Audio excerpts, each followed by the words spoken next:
Thank you. Cheryl and I, we know Al. And I talk all the time how I've been a fortunate guy. Dutch Bachman, I talked to him this morning. Didn't know him. We met in a hotel room in Nashville, and we just kind of hit it off. And I'm thankful for him hiring me here at Virginia Tech, and then, you know, being able to work for athletic directors Dave Brain, Jim Weaver, Whit Babcock, who I want to say thank you. You treated me great, and really appreciate how you do business. I've been certainly fortunate in that regard, and so, you know, I look forward to getting back out there. I love this football team. Best group of players I think we've ever had as a group. I mean, great leadership. My coaching staff, I've said it many times, and I've been fortunate, I've been blessed to have some great coaches come through here. But I think as a group, taking everything into consideration, this is the best coaching staff I've ever had. Bud Foster, everybody knows the best defensive coordinator in the country. Scott Leffler, who I think is in the same category.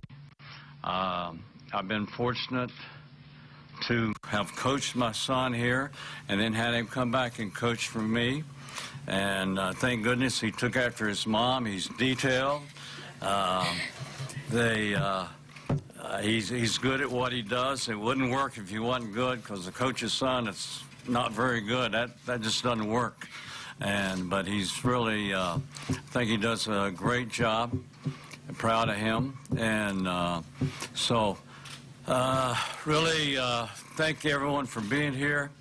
I love my players. I love my coaches. I know I'm the most fortunate guy in the world, and we've been blessed. So thank you very much. All right, Coach, we're going to take a few questions here. Do we have to? Hey, I want to say thanks to the media. You know, there's usually one gotcha guy in the media. But these guys, no, that's not true either. These guys, I think I've always respected what they had to do, and I hope that's come across to them, and tried to work with them the best we could. So, I appreciate them too. Hank? Do I stand here? You can sit, stand, whatever you want, Coach. Frank, when did you decide that this was the year you were going to do this, and what made now the time to make the announcement?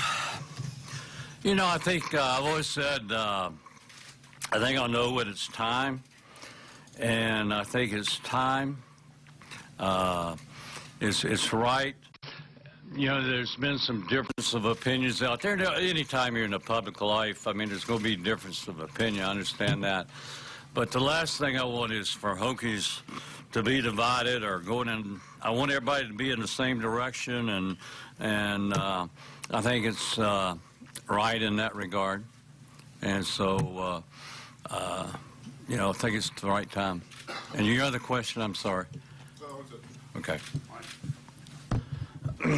Frank, can you just take us through yesterday when you told your coaches and the players, what was the reaction, and what was that like for you to kind of deliver that news? Like I said, those are the tough part about this business, or the tough part about retiring is you're leaving the people that you love the most, that mean the most to you. So that wasn't an easy time, but I appreciate them. Several other players came down to my office afterwards, and good group of guys.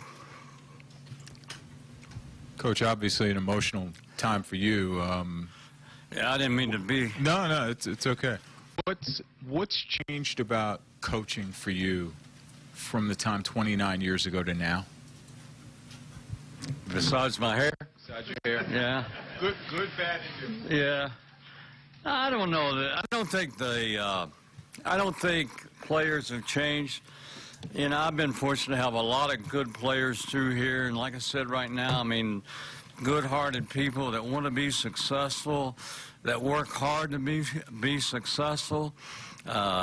Our record right now is not quite what we wanted, but it's not from lack of effort or, you know, I mean, it's just things, some injuries came around and some different things, but I don't think players have changed. I think situation around the media, how quick news passes, people can say things, and whether it's a responsible statement or a justified statement or not, I think that's a little bit different. But, you know, as far as coaching players and the relationship, I don't think that's changed at all.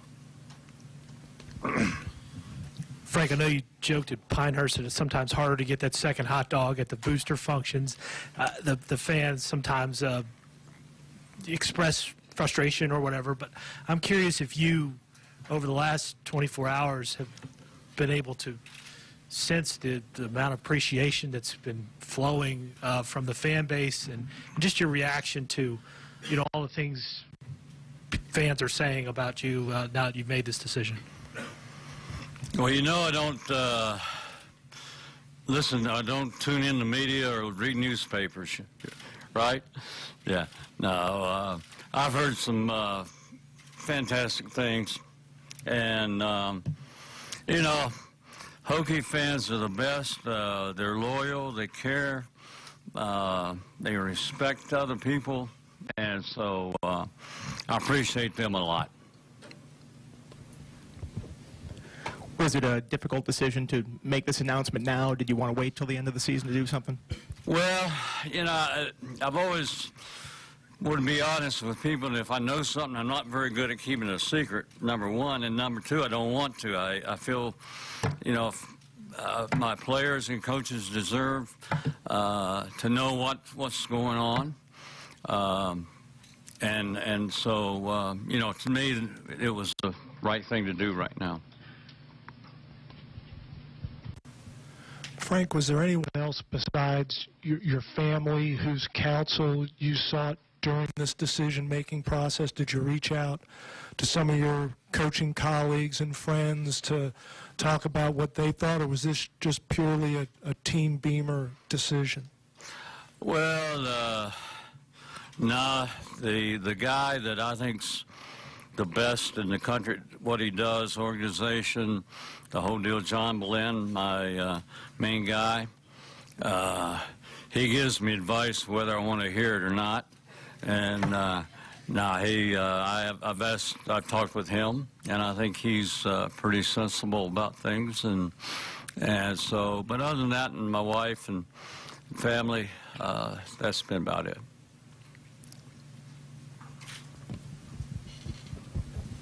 Hey, Coach, in the back, how do you want your fellow coaches, players, fans to remember Frank Beamer?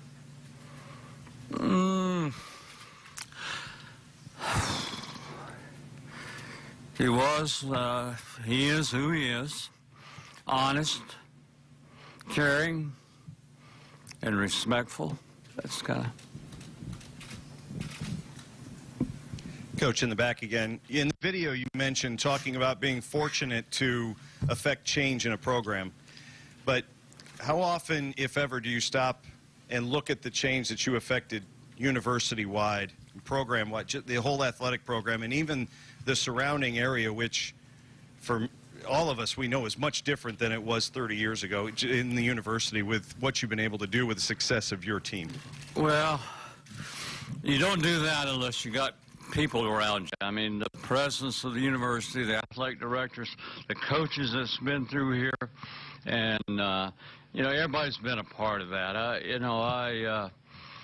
feel fortunate I've been allowed to lead this program, but it's a lot of other people involved, and you don't do it by yourself. I learned that a long time ago, and you better get good people around you. I learned that a long time ago, and I did, and have, and glad to have all those people with me, and to be able to work for guys. It's not every coach that goes through, and the presidents have been right, and the athletic directors have been right, and you know, again, I know how fortunate I've been in that regard too.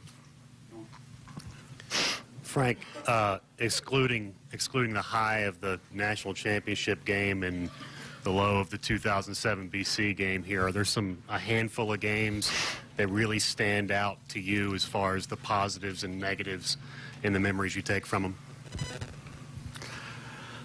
Which ones did you mention? Yeah. The BC game here. Yeah. I think a game that was really important had to be the Texas game, because I think that's the day we kind of took a different, people saw us differently after that game, playing in the Sugar Bowl and beating a major opponent, and I think that was a game changer. I think the losses, you know, again, I think the national championship game, that was, you know, a tough one, and there's been some along the way, but, you know, I know there's been a lot more good than bad in my life, so I'll leave it like that. Frank, this program wasn't always getting this amount of attention and winning titles. You know, at this day and age, if you had the 6 early years you had, you know, you wouldn't have been around for a 7th in this day and age. What do you remember about the struggles of those early years, getting to come back for '93 and the Independence Bowl year and the program taking off? You know, what do you remember about that time and, you know, getting to come back from '92 to '93? And then, you know, as you leave here, I mean, as you see the growth of this program now, how much pride do you walk away from with the job that you've done? Well, number one, I'm glad I didn't upset many people when I first got here. A lot of people come in and they kind of got all the answers and know exactly what needs to be done, and I don't think I was ever that way. And I followed a guy that did great here in Coach Dooley. So I think I'm thankful that the administration here at the time, I think thought that I was the right guy, just needed enough time to get it done, that I was going to do it the right way, and I was going to, I had what it took or takes to get it done. And so, you know, that's, I'm just, you know, I doubt if anybody could come through a time like that again. You know, I mean, I think in today's time, when people want results, and I don't know that I could have made it again like that. And then the second part of that one was. Pride, I mean, you're walking away, the program now versus when you first took it over. I mean, how much pride and satisfaction you take in a job well done? Well, again, you know, you know, it's not every coach that goes in and you look at it and you look out and see the facilities that we got, and I think that all our alumni and supporters, it's not any state money, it's their support, where the facilities, where that's going to. And now I think, and one thing I take great pride in is I think we leave this job is a very attractive job. I think it's very, the facilities and the ability to compete, I think we leave it in good shape in that regard. I think we leave some fantastic players, some really good young players that we've watched develop and get better and better. You've been listening to a live news conference from Blacksburg as Coach Frank Beamer talks about his decision to retire after 29 years as the head coach. This is a big day for Virginia Tech, a big day for Hokie Nation.